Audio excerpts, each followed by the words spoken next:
Ladies and gentlemen, good day and welcome to the Sai Life Sciences Q3 FY’25 earnings conference call. As a reminder, all participants' line will be in listen-only mode, and there will be an opportunity for you to ask questions after the presentation concludes.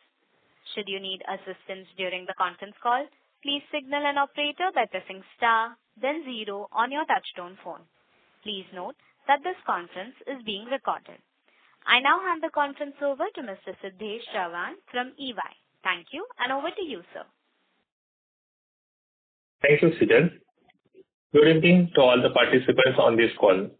Before we proceed to the call, let me remind you that the discussion may contain forward-looking statements that may involve known or unknown risks, uncertainties, and other factors. It must be viewed in conjunction with our business risk that could cause future result performance or achievements to differ significantly from what it is expressed or implied by such forward-looking statements. Please note that we have mailed the results and same are available on the company's website. In case if you have not received the same, you can write to us and we will be happy to send the same over to you.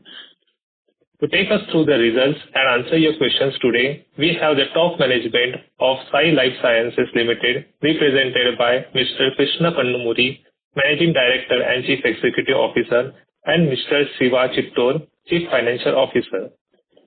We will start the call with a brief overview of the company and quarter gone past and then conduct a Q&A session.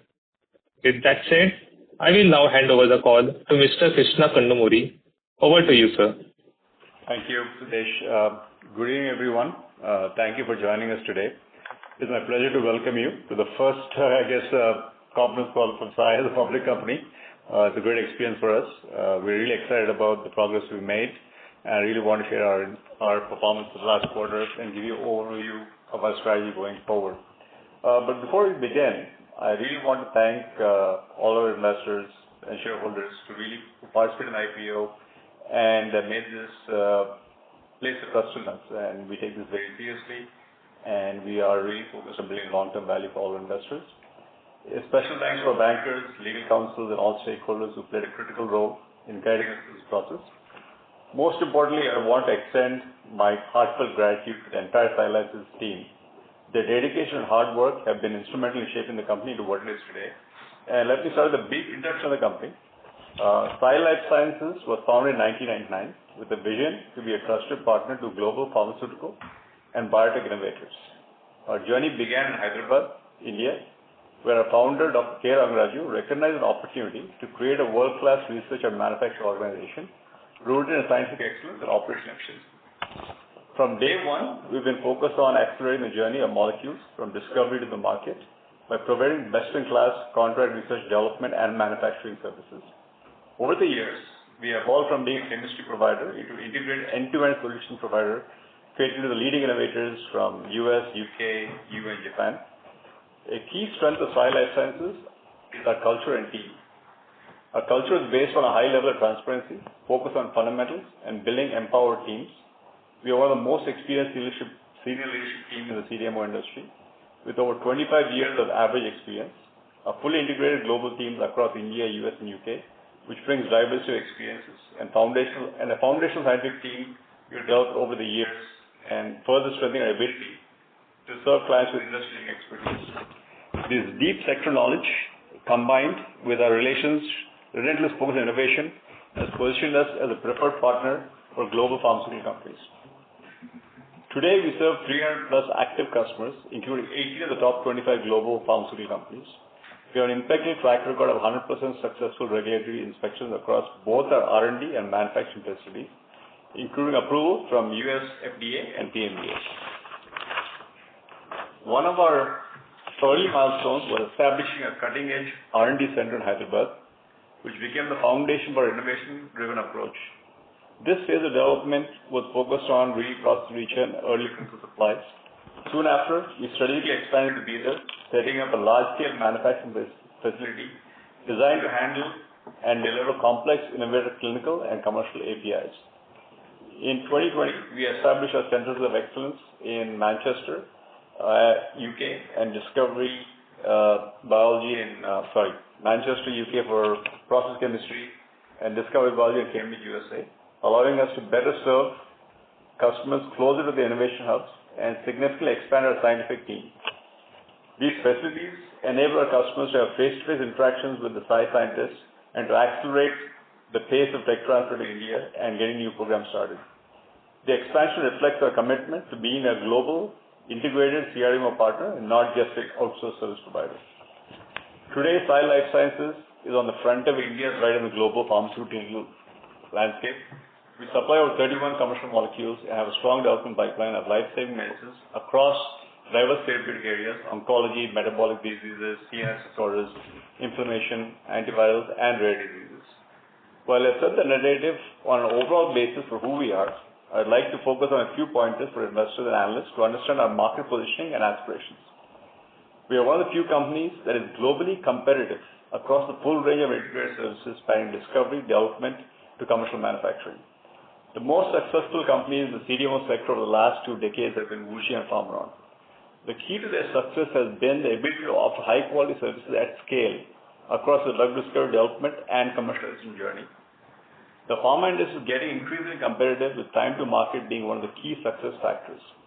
All things being equal, innovators want to work with companies offering a broader range of services, as it reduces the time and effort that is needed to transition between development stages, eliminating the need to tech transfer. We admit from a scale standpoint, we have a way to go. At foundational level and at scientific level, we are now able to compete qualitatively globally on all these areas. Over the last decade, we have built a very long-standing relationship with large pharma innovators and the biotech ecosystem, which has become a strong moat for us as we strive to grow the business by increasing both the breadth and depth of our services and these relationships. And we have seen some tremendous traction and see strong momentum because of relentless pursuit of the strategy and by making strategic investments in both people and infrastructure at the appropriate time. The second aspect is the CDMO business itself is inherently lumpy in nature. You're basically working through a complete product development cycle. You're not dealing with a mature product or two. This can give rise to short-term spikes in our financials. These are about new products being launched in markets through the cycle, phase 1, phase 2, or multiple phases based on clinical data. So it's a long lead cycle business, and we would urge all analysts and investors to analyze us from a 3 to 5 year horizon perspective, as opposed to focus on short-term results, which could then lead to questions topmost on mind of most investors. How do they look at our future as we go forward? While we adopted a policy of not giving specific guidance on any parameters, the long-term aspiration is going to CAGR 15-20% when you consider 3 to 5 year blocks and ensure that margins continue improving as we move down this path. Shiva will speak a bit more on the financials in his prepared remarks, but I felt it was very important to set this marker so we can focus on the direction of the business as we meet in the next conference call. Now, turning to our performance for Q3 25, we are pleased to report healthy performance this quarter, driven by our focus on expanding capacity, embracing cutting-edge technology, and meeting evolving needs of the industry. This quarter, we delivered 15% year-over-year growth, with our CDMO and CRO business contributing 60% and 40% total revenue respectively. Our EBITDA grew by 19% year-over-year, with a margin expansion of 110 basis points, while the PAT grew by 29% year-over-year, supported by operational efficiencies and strong order pipeline. Again, Shiva will dwell deeper into financials, but I'm just stating the top-line numbers. What gives me the confidence for this business as we move forward? I'd like to enumerate a few areas where we believe our model and expertise will play out. Broader set of offerings. As mentioned earlier, we are not a one-trick pony, and hence our broader sales funnels enables us to bring in customers at different points of the development journey, and we're able to cross-sell more effectively because of our multiple service offerings. And with supply chain diversification post-COVID, everybody is actively looking at credible sources outside of China, and India only has 5% of the global market, so we have enough room for significant growth in the coming decade easily. Long-standing relationships, while I've spoken about this initially, this remains a preeminent strength. We work with 80 of the top 25 big pharma companies, and these relationships have been cultivated over the years. With this as a base, customers have expanded the service needs across multiple modalities. Our ability to meet these diverse demands and get products to market is a value proposition few Indian companies offer. Sustainability remains a key pillar for our long-term vision. We continue to integrate responsible practices across our operations, focusing on energy efficiency, digital transformation, and innovation in sustainable manufacturing. Our investment in renewable energy, including a 2.7 megawatt wind turbine, has significantly increased the use of green energy at our Bidar facility to 89% in FY'24. We remain committed to reduce our environmental footprint, enhancing workplace safety, fostering an inclusive workforce, while delivering long-term value to our stakeholders. In closing, we firmly believe that India is entering a golden era in the global pharmaceutical innovation. Historically, only a few companies have successfully scaled as integrated players, but over the next decade, India is set to emerge as a major player in the global innovation ecosystem, with the ability to match China's scale while maintaining the cost efficiencies. India presents a compelling alternative for global pharma companies seeking long-term partnerships. Looking ahead, we are confident in our ability to build on the momentum we have established. We are committed to further enhancing our technological capabilities, investing in infrastructure, and expanding our global footprint. We are excited about the road ahead and remain focused on driving long-term value for all our stakeholders. With that, I would like to hand over the call to Shiva Chittur, our CFO, who will provide an update on financial performance for Q3'25. Thank you, Krishna. Thank you, everyone, for joining us today. I'm pleased to share our Q3 FY'25 financial performance. This reflects our continued business momentum, our operational discipline, and strong customer relationship. The small molecule outsourcing business remains robust, with both the CRO and the CDMO segments meeting anticipated growth trends. Revenue growth across both segments reflects increased business from existing customers and product as well as new collaborations. This quarter, our revenue from operations grew to 440 crores, a 15% increase compared to the 384 crores in Q3 FY'24. This growth was on account of continued momentum across the CDMO and the CRO business, which account for 60 and 40% of the total revenue approximately. Margin improvement remains a key focus, with multiple operational efficiency activities underway. For Q3 FY'25, our EBITDA margin increased to 28%, up from 27% in Q3 FY'24. This steady margin improvement reflects enhanced operational productivity, operating leverage, and cost control initiatives that we had undertaken during the year. Our profit before tax saw a significant increase of 35%, rising from 53 crores in Q3 FY'24 to 72 crores in 25. Our profit after tax rose to 54 crores in Q3'25 from 40 crores in Q3'24, which reflects a 36% growth. The improved profitability is primarily driven by strong revenue growth and cost management and stable finance costs. Employee costs for the period increased by 9%, moving from 122 crores in Q3 FY'24 to 133 crores in Q3 FY'25, aligning with the increased billable headcount in relation to the discovery business. This increase also reflects our continued investment in talent and organizational growth, which is very critical for a business that is based on people and talent.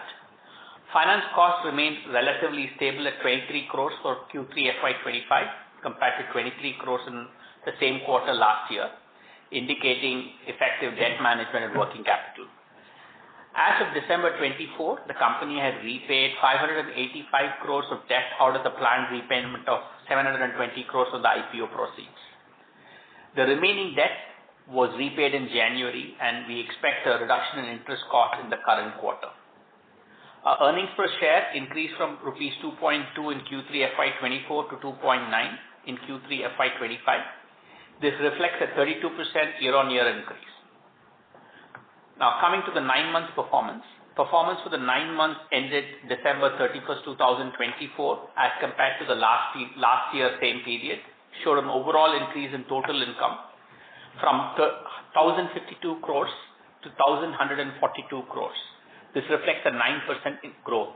Our EBITDA margin rose to 24% compared to 17% in the same period last year, and this reflects a 700 basis point improvement. Our profit before tax for the 9 months grew significantly from 33 crores to 109 crores in 25. This reflects an increase of 228%, and our profit after tax grew 207% from 82 crores from 27 crores in fiscal 24. Gross margin for the period was around 73%, up from 69% in the previous period. Employee costs rose in line with our strategic investment in talent and the growth in discovery business. It increased from 364 crores in 24 to 398 crores in 25. Operating cash flows for the 9 months ended December 24 was 246 crores. This represents 92% of the EBITDA for the period. The company recorded a positive free cash flow of 21 crores during this period. Capital expenditure for the 9 months ended December 24 was 300 crores. The company added 100 KL to its manufacturing capacity in November and expects to add another 100 KL in Q1 FY'26. Average capacity utilization for the 9 months ended December 2024 was 65%. In addition to this manufacturing capacity addition, the company expanded the discovery R&D capacity in Hyderabad by 15% through addition of lab spaces for chemistry and biology. We believe that the growth is on account of the long-term growth strategy that was initiated in 2019, and we remain committed to expanding capacity and enhancing technological capabilities to drive long-term growth. Our ongoing investments in digitization and automation are key to improving our operational efficiencies and positioning the business for sustained success. As part of our strategic financial management, we are utilizing the proceeds from the IPO to repay debt, strengthen our balance sheet, and reduce financial leverage. This proactive approach supports our long-term growth and operational flexibility. Over the past 5 years, we've consistently invested in expanding capabilities, including advanced technology platforms, scientific expertise, and infrastructure enhancements. These investments are translating today into higher customer retention and increasing share of projects and a growing pipeline of opportunities. As alluded by Krishna, we will emphasize improving margin, and we aspire to reach an EBITDA margin range of 28 to 30%. For the next 4 to 5 years, we aim for a revenue CAGR of around 15 to 20%. That said, I would like to reiterate that the business has certain amount of lumpiness and quarterly swings, and hence we would like the investors to look at a longer horizon to evaluate the company. Looking ahead, we remain confident in our long-term growth trajectory. The global pharmaceutical and biotech industry continues to shift towards outsourcing. This is driven by the need for innovation, efficiency, speed, and scalability. With our established relationship, integrated capabilities, and track record of execution, we are well positioned to capitalize on this trend. Additionally, we see strong demand across our CDMO business as pharma and biotech companies seek cost-efficient, high-quality manufacturing solutions and supply chain diversification. The aging global population and increasing healthcare needs will continue to drive long-term demand for pharmaceutical innovation, creating significant opportunities for our business. From a financial perspective, our focus will remain on maintaining revenue growth, optimizing margin, and improving cash flow efficiency. We will continue to invest in expanding capacity, strengthening our talent base, and enhancing operational efficiency. This, we believe, will drive sustainable and profitable growth. To conclude, Q3 FY'25 was a robust quarter marked by healthy top-line growth, improving profitability, and a promising outlook for the future. Our integrated business model, strong customer relationship, and financial discipline position us for a long-term value creation. We remain committed to delivering sustained growth, enhancing shareholder value, and strengthening our market leadership. Thank you. I would now like to open the floor for the Q&A session. Thank you very much. We will now begin the question and answer session. Anyone who wishes to ask a question may press star and 1 on their touchtone telephone. If you wish to remove yourself from the question queue, you may press star and 2. Participants are requested to use handsets while asking a question. Ladies and gentlemen, we will wait for a moment while the question queue assembles.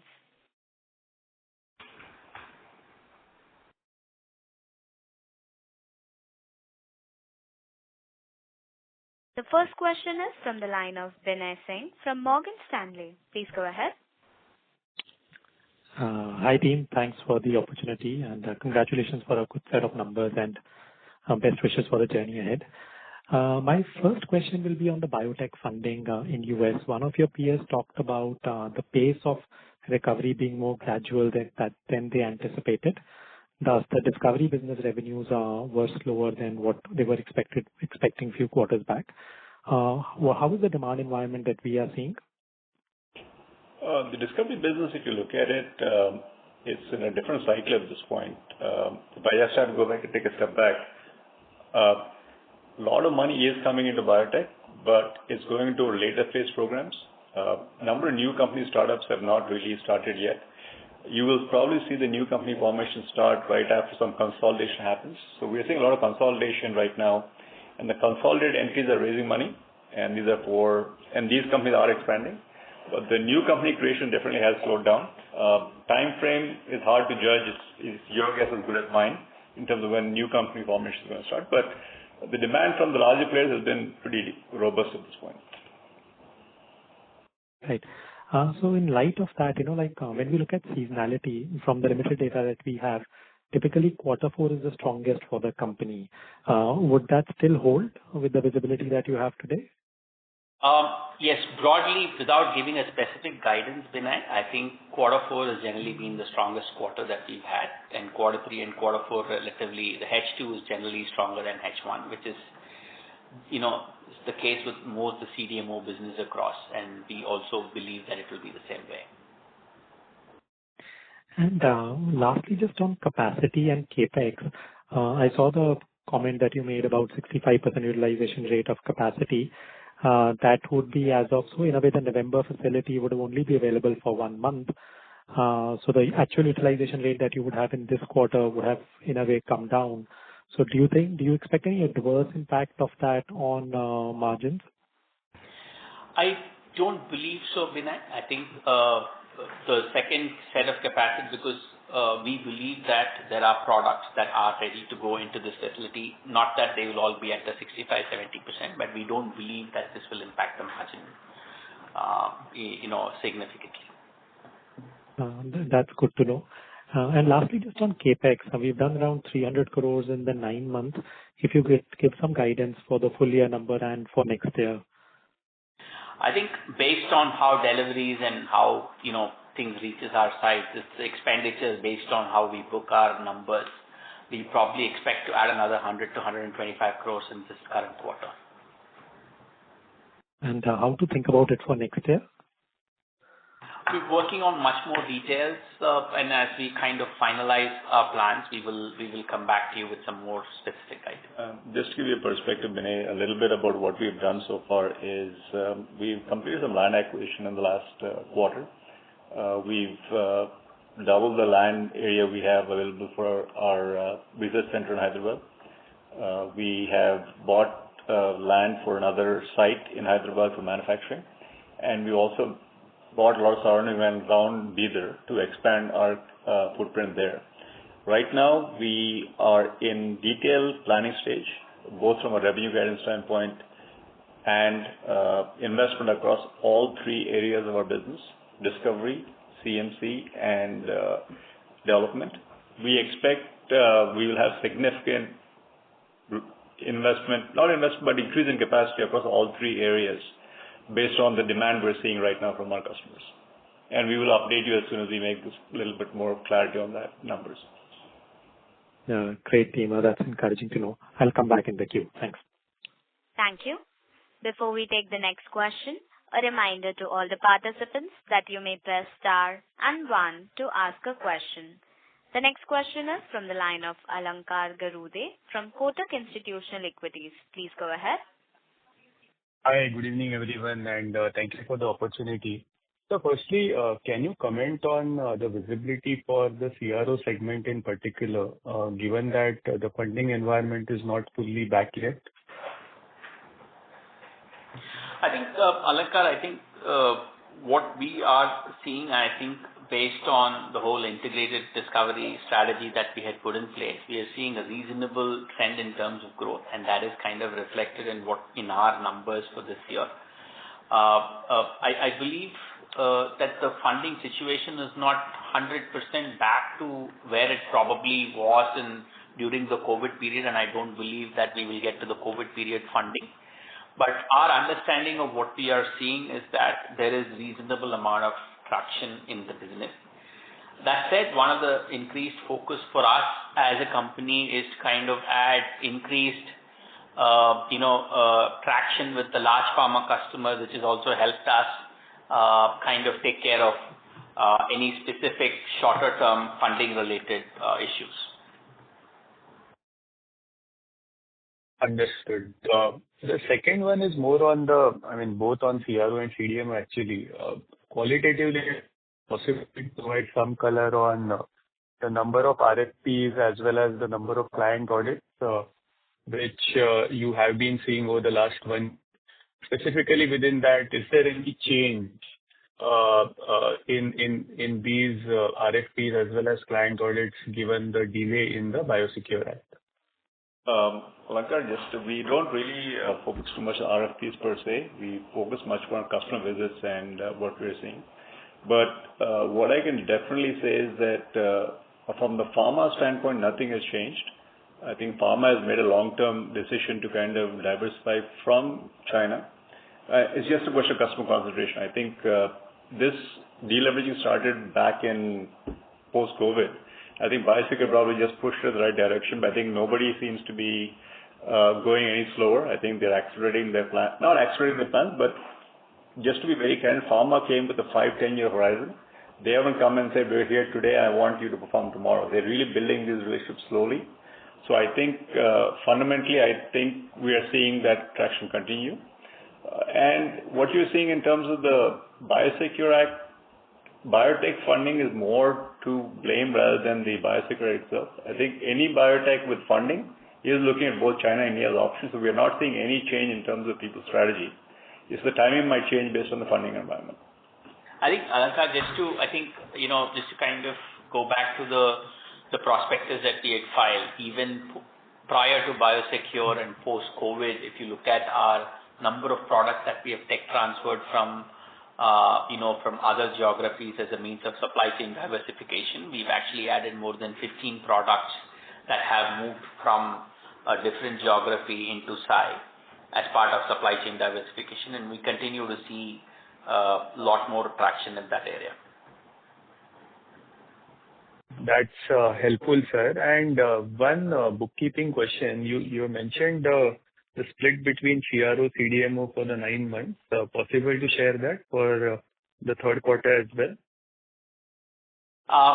I think it is almost, reasonably similar, but I can come back to you with specific numbers, Alankar. Fair enough, sir. That's it from my side. Thank you. Thank you. The next question is from the line of Nikhil Mathur from HDFC Mutual Fund. Please go ahead. Yeah, hi, good evening all. I think your comments on margins and growth are kind of pretty well understood for me at least. The challenge I see is that if I assume a 400-500 crore of capex over the next 3-4 years, I don't find the asset turns to be improving quite meaningfully from where they are at currently. Given that the utilization at 65%, I estimate that the asset turns on a full balance sheet basis will be 1.1 to 1.2 times, and 0.5 to 0.6 times, and on a fixed asset turns basis will be 1.1 to 1.2 times. So any particular reason why asset turns are slightly on the lower side for a business which is also 40% into CRO? So I think it's Nikhil. I think even when we had given the numbers for fiscal 24, our asset turn, the net fixed asset turn excluding CWIP was around 1.2. I would guess we would probably be around the same number at the end of the year, somewhere give or take. CRO does not necessarily mean lower expenditure. I think what we need to understand is biology, the MPK, automations all call for huge expansion with respect to equipment and analytical instruments that we need to buy. So I do not believe that just because it is discovery that the asset turn should be higher. And if you can look at the global trends and Indian peers in CRO, you will find that the asset turns are fairly similar. Okay, so just trying to understand the capital efficiency of the business. Where does it settle at? Because margins are improving this year. I think if let's say all goes well in 4Q and you close FY'25 by 24-25% margins and 65-67% utilization rate, which is what you have disclosed, the capital efficiency of the business or return on equity will be 9-10%. So what are your thoughts over a 3-4 year period where this capital efficiency number can kind of settle at if there is no major lever available on the asset turn side? I think our aspiration on the ROCE side, I'm looking at more return on capital employed, is probably a mid to high teens over a 3-4 year period. That's really what we aspire to get to. Okay. And for that to happen, a minimum 15% growth CAGR has to happen, and that you are quite confident of in a 3-4 year time frame. Is that the right way of looking at it? That is the right way of looking at it, and that's really what we are, as we see today, we believe that is something that is possible. Okay, got it. Thank you so much. Thank you. The next question is from the line of Madhav from Fidelity Investments. Please go ahead. Good evening. Thank you so much for your time. My question was, similar to the earlier participant's question that, if you're investing about 450 crores in capex this year, and you will still maintain that run rate going ahead, that's just an assumption. If you're guiding 15-20% revenue growth, that would still mean that our assets would remain a bit underutilized. Is it fair to assume that we're being a bit conservative in our guidance, that if some of the pipeline comes through, we can grow a bit faster? Is that how we should read it? Or because otherwise we are investing more than what we're guiding for in terms of growth. So just trying to connect the two and make a better understanding. Thank you. So, Madhav, I think what we are guiding you is a 3-4 year period kind of a growth rate. The investment period for any asset to become productive is 18 to 24 months before they actually become productive, even to do 1% utilization. And then at that point in time, you start utilizing the asset. So there is obviously some bit of underutilization that is factored in. That's kind of the nature of the industry. Unfortunately, that's how the industry works. If a customer does not see a facility up and running, a product is at a phase 2, let's say in clinical trial, it will be very difficult as a partner to kind of go ahead and actually capture that business. So you're right about there is this phenomena in the industry, and that's why we are saying and then look at the global trends. Go back and look at Ushi, go back and look at Pharma. If you look at anybody in the global sector, people who have been reasonably successful, considered very successful in the CRO CDMO business. I think the asset turns, the ROCE is all guided by factors of continuous investments, and if you do not invest in the shorter term, our overall growth rate over a long term will suffer, and that can. While we will be able to continue to show a better ROCE, we will not be able to show growth and revenue on a consistent basis. No, that makes sense. And given that, if you just look at of course, we have only 3 years of data, even recently listed company, seems like we have stepped up on the capex.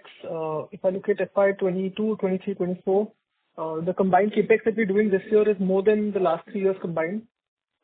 So basically, is that just qualitatively sign that some of the molecules in the pipeline are a bit more late stage, which could help in growth over a 2-3 year period? Is that how we should read it? I mean, is that how the company management is thinking as well? That is true. I think, if you look at the commentary we had provided at the DRHP stage 2, I think what we had stated is that there has been a lot of molecules that even got tech transferred from China, something that we also alluded to earlier in the conversation. A lot of these molecules are now reaching a phase where they are independently scaling up, and we are seeing capacities getting utilized. I think what we are seeing from the way we look at the addition is not just the capitalization in the books, but more in terms of stating what we bought during the year. That is what I said is 300 crores. The cash spend will be slightly lower, and that just depends on the timing and payment and everything else. But you're right, there are molecules that are scaling up, and these will kind of get to more efficiency as these molecules kind of become bigger by themselves. I think, Jimmy, just adding a little bit, I think as we focus on commercial molecules, another trend which we have to look at, which is we are seeing very clearly, is a lot of the development assets of large pharma are moving to India, especially beyond phase 1 from China. So we're seeing a significant increase of traction over the last couple of quarters in the number of compounds coming in just from development stage, which all will need plant capacity. So we're seeing a new trend in terms of number of clinical candidates likely to come in as well. So there is definitely a lot healthier pipeline coming in because of the global strategy, which also will hopefully lead to better utilization of the CapEx as we move forward. But only thing is we can't, right, so that's why we say we're doing the detailed planning along with forecasts, because we have a lot more data in front of us at this point. That's the best way I can answer it right now. So that makes a lot of sense. Just one last follow-up question was, these molecules that kind of, you're seeing in accelerated pipeline build-out is what I understand. Are more of these molecules versus the past more in the later stage of the development cycle, like maybe phase 2, phase 3, where we're seeing, is that how we should understand? Actually, it's an interesting mix of other kind. I think we have always seen late phase, because typically if you look at what used to happen, most of the molecules were developed in China, primarily as primary source, and they would come to India for secondary source. We used to see products generally later in the process. But what we are seeing is now today we're seeing both late phase, which are coming from China, but we're seeing a lot more of the phase 1 to phase 3 assets coming in, which are moving much earlier than they did post-COVID. So we're seeing a big pipeline of compounds coming much earlier, and that might be relatively key to us because we are very strong in development. That's a big area we focused on. So I think we are seeing a lot of traction on the development side as well. Our early pipeline coming from pharma, which was not the case before. And we are the primary supplier now versus being secondary. Is that a change as well which happened? It's hard to say at this point. It's too early to see where it's going to pan out. Yeah. Okay. Thank you. Thank you. Ladies and gentlemen, you may press star and 1 to ask a question. A reminder to all the participants that you may press star and 1 to ask a question. The next question is from the line of Shikha Gupta from Quadria Capital. Please go ahead. Wanted to understand how is the biology services performing for the company? Sorry to interrupt, ma'am. Your line is not very clear. I would request you to please use your handset.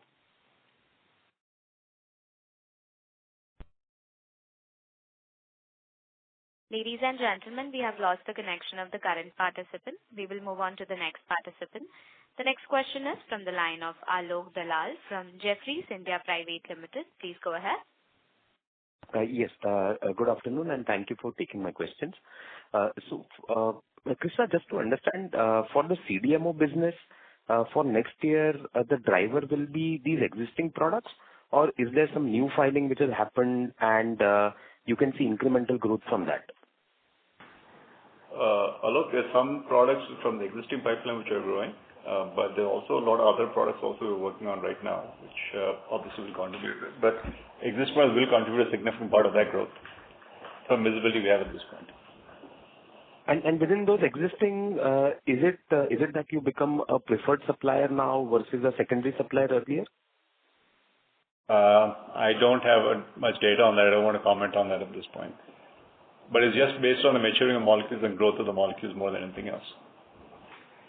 Okay. And is there any molecule from the partner side which is expected to go off patent? Not next year, no. Okay. Second question is on the overseas sites, Boston and Manchester. Are they still a drag on profitability, or you've seen a change here? There has been a change. It's not probably at the most ideal point that we would like it to be, but there's been a very positive change in terms of how those businesses are functioning. So basically, they are no longer a drag on profitability when you look at your third quarter or 9-month number. Correct. Okay, great. And Siva, would you have the sales mix for 9-month FY'24? So same time last year, would you have the sales mix between CDMO and CRO? Give me a second. Look, I don't have this ready-made with me, but I can send that out to you. Okay, fine. Okay, thank you, Siva. I'll connect offline. Thank you. The next question is from the line of Rahil Shah from Crown Capital. Please go ahead. Hi, sir. Good evening. Can you hear me? Yes, sir. Yes. Hi. So when you mentioned, in the early statements that you envisage, an EBITDA margin range of 28 to 30%. So by when do you expect, this starting to show on a P&L? Is it from next quarter, or you meant from slowly progressing from next year onwards? I think the 28 to 30% steady state that we are saying, we'll get there in the next 2 to 3 years. That's our stated objective. So this 27% or so which you did in the third quarter of this year, is that also sustainable for the next few quarters? So here's the thing. I think the business inherently has some amount of seasonality. So quarters where your revenues are lower, your fixed cost kind of then impacts your operational efficiency and then EBITDA and profitability. So to that extent, the second half of the year will have a sustainable number that you are seeing today. And in the first half, as we get more commercial products and revenue becomes much more steady state and linear, will actually get us to that 28-30%. That's why we are giving us a couple of years, 2-3 years that we're talking about. Mm-hmm. Okay. And on the revenue front, when you mentioned this 15 to 20% CAGR, we can factor that in from the next onwards, right? FY'26. Any outlook for this closing year? I don't want to give you any specific guidance, but I think one of the participants asked us this question about the first half being lighter than the second half and Q4 being heavier than Q3. I would like to reiterate that without actually giving you specific guidance. Okay, no problem. Thank you and all the best. Thank you. A reminder to all the participants that you may press star and 1 to ask a question. The next question is from the line of Radha Kothari from Archer Advisory. Please go ahead. Thank you for the opportunity and congratulations to the management for the listing and good results.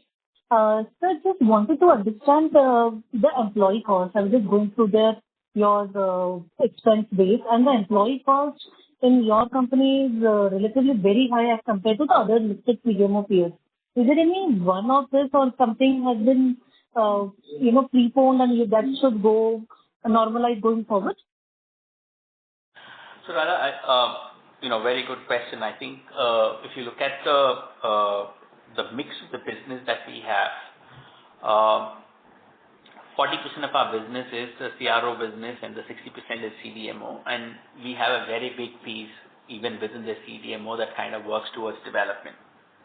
And in this particular segment of the business, employee is the biggest capital that we actually employ from running this business, and hence employee costs of Sai cannot be directly compared to a pure play CMO where employee costs are much lower. Now, having said that, we have invested over the last couple of years in terms of significantly enhancing our employee talent base. This was done during the period when we were actually looking at 15 tech transfers to augment our overall commercial pipeline. What we believe over the next 2-3 years, this will help us get better leverage. So if you look at where we are, in terms of margin, some of the improvements in margin that we are talking about will also come from the overall reduction of employee costs as a percentage of revenue. This is very helpful, sir. Sir, just the whole industry, we are saying that in the recent past is very excited about the upcoming or the potential opportunities coming up in the space, especially in CDMO, and mainly more on GLP-1 space. Are you also in line of pursuing those things? Do we have the capabilities for that?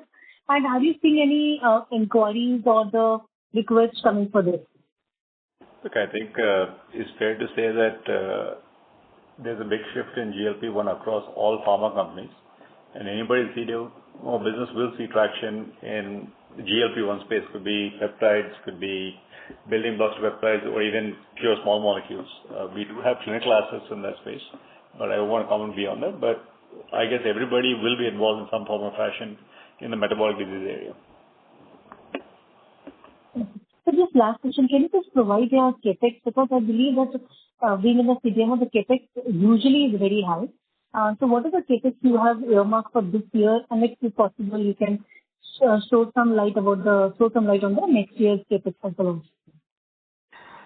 So for this year, I think Overall, I think 9 months, we've said we've incurred 300 crores. We'll probably get to another 125 crores for the remainder of the financial year. As far as fiscal 26 is concerned, we're working through this process, and we will come back to you when our plans are finalized, and we'll give more details to everyone. And this would be funded through internal accruals? It would be funded a combination of internal accruals and debt. Oh, got it. Thank you very much. Best of luck. Thank you. The next question is from the line of Rahul Jeewani from IIFL Securities Limited. Please go ahead.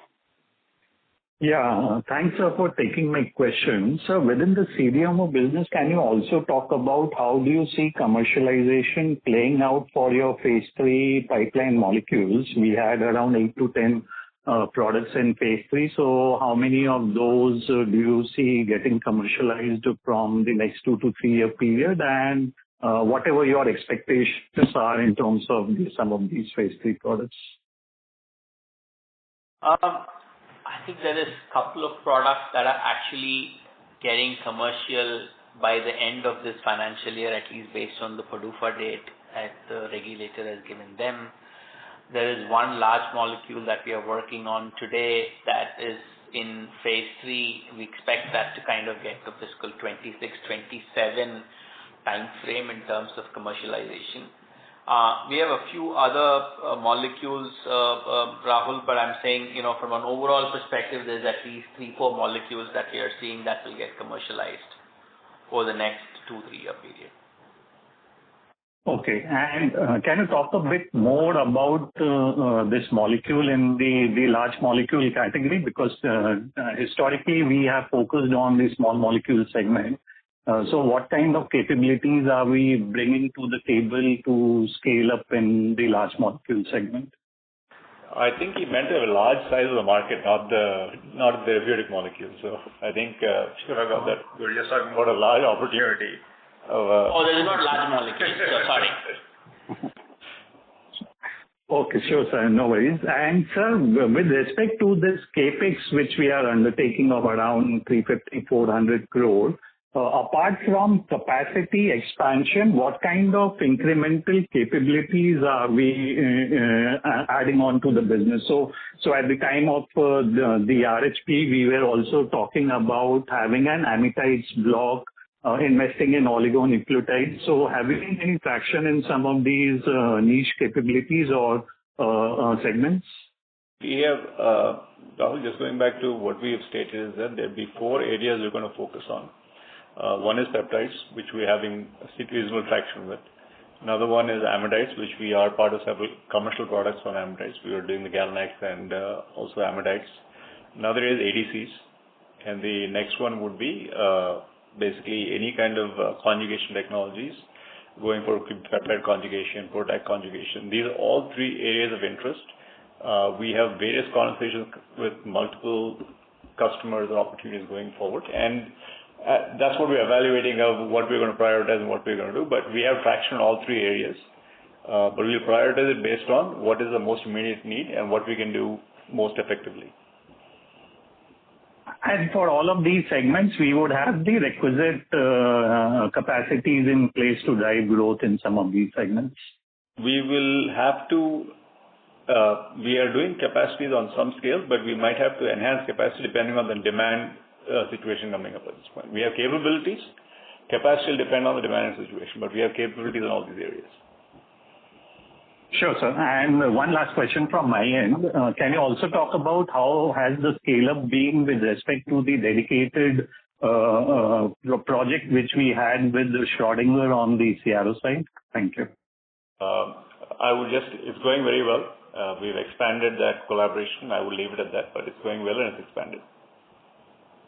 Okay. So you had around 75 scientists dedicated to that project. So have we increased the number of scientists? If you can talk on that. I don't think I'm at liberty to share how much it grew, but it has grown. Okay, sure, sir. Thank you. Thank you, sir. Thank you. Ladies and gentlemen, you may press star and 1 to ask a question. A reminder to all the participants that you may press star and one to ask a question. The next follow-up question is from the line of Alankar Garude from Kotak Institutional Equities. Please go ahead. Yeah, thank you for the opportunity again. Sir, if I look at our presentation, you have mentioned 31 commercial molecules in the current portfolio. If I remember correctly, that number used to be 38 molecules. Can you highlight the reason for this lower number in the current presentation? It's 38 products going to 31 molecules. So those couple might have two intermediates in there. Okay, understood. The other one is, can you comment about the pricing of FTs? There have been reports over the last 1 year about China being more aggressive. Anything which we have seen at our end, or you continue to see the pricing being more or less stable? China has been more aggressive. There's no question about it. They price more aggressively, but we have not dropped pricing. In fact, we continue to grow at the 2-3% increase annually for most customers, and we're sticking to our pricing at this point. Understood, sir. Yeah, that's it from my side. Thank you. Thank you. Ladies and gentlemen, you may press star and one to ask a question. A reminder to all the participants that you may press star and one to ask a question.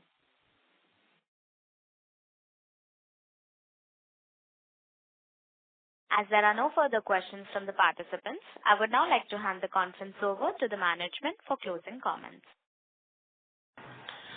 Thanks everyone for the call and for all your questions. We remain committed to providing long-term shareholder value. And if you have any specific questions, I think appreciate asking us any questions now, or we would talk to you again in the next call. And just kind of echoing Shiva's comments, we actually feel very good about the business. A lot of opportunities coming our way. We continue to see business momentum, and we will keep you on the loop as we kind of evolve and look forward to it. Any questions, feel free to reach out to us. Thank you. On behalf of Sai Life Sciences, that concludes this conference. Thank you for joining us, and you may now disconnect your lines.